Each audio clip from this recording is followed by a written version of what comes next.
This is Michael Orrell of MobileBurn.com and AndroidAuthority.com, and I have with me right now the Motorola Droid X from Verizon Wireless. It was just announced yesterday. It's going to go on sale on July 15th for $199.99 after a $100 rebate. Requires a $29.99 per month smartphone data plan, and if you choose to use the Wi-Fi sharing hotspot feature, that'll run you an additional $20 per month. And this is the update, I guess you could call, the successor of the Motorola Droid, one of the Verizon's very successful Android handsets. Except this one has a much larger screen, a 4.3-inch display. It has the same 854 by 480 resolution as the Droid, but lacks the slide-out keyboard. So you get a really large display, but you lose the keyboard. Also some other changes, though. We have all hardware buttons down at the bottom for search, back, home, and menu. You've got a new 8-megapixel camera here with dual LED flash, and it records 720p HD video, which is really, really nice. Very thin device, 9.9 millimeters, I believe. We've got an HDMI output port right here, as well as the micro USB. One of the cool things that Motorola has done with the design is they've put 3 microphones in it. You can see the main microphone right down here at the base for talking.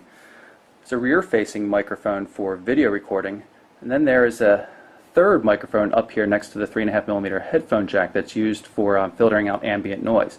And of course, next to the headphone jack we have a power button and a lock button. Turns off the display, as you can see. Swipe gesture to unlock it.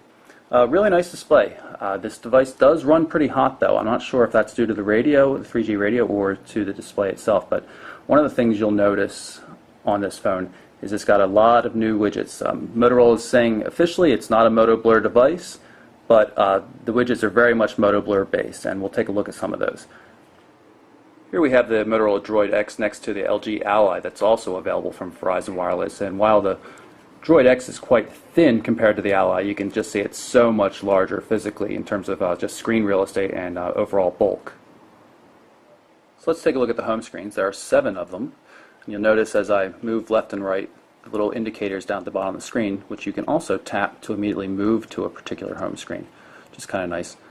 All new widgets. They look very different from the Moto Blur stuff we've seen, but the functionality is very much the same. You can see we can tap on this, and we're going basically through happenings as you would see on a Motorola Click or Click XT, which is very nice.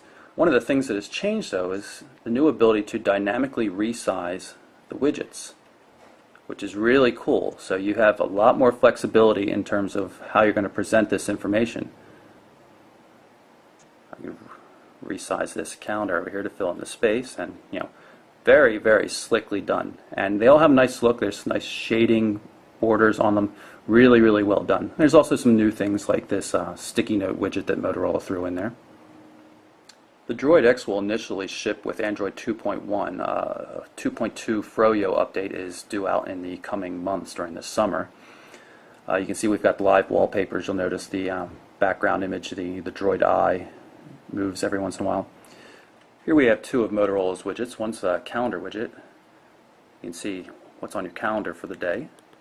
And I have a messaging widget down here. You can see Jack Black, who I'm having lunch with, says he's going to be late, and he's sorry about that. So we can tap on that and bring up the full-threaded conversation. And once we've read it, it no longer shows up as a new message. And again, just like with prior Android devices, you can long press and drag things to delete them. And if you long press these Motorola widgets, you can, of course, resize them. Perhaps my favorite new widgets, though, from Motorola are all these contact widgets. And because of all the variable sizes, you can have it do all sorts of things. You can have a single button that goes right to a text message, or maybe right to an email message, or you can have different configurations of buttons here that allow you to do all sorts of things. Say we want to text Jack, we can do that just by tapping here.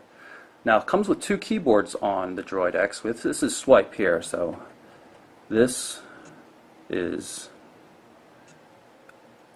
swipe.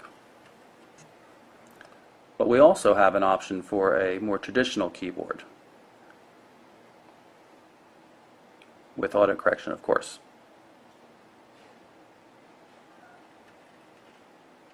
And it supports multi-touch, which means you can hold down a shift key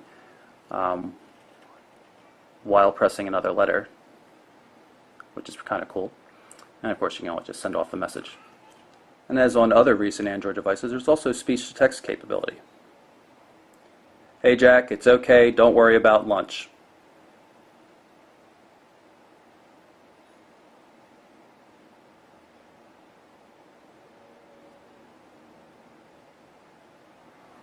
You access the main menu by tapping down here at the bottom of the screen.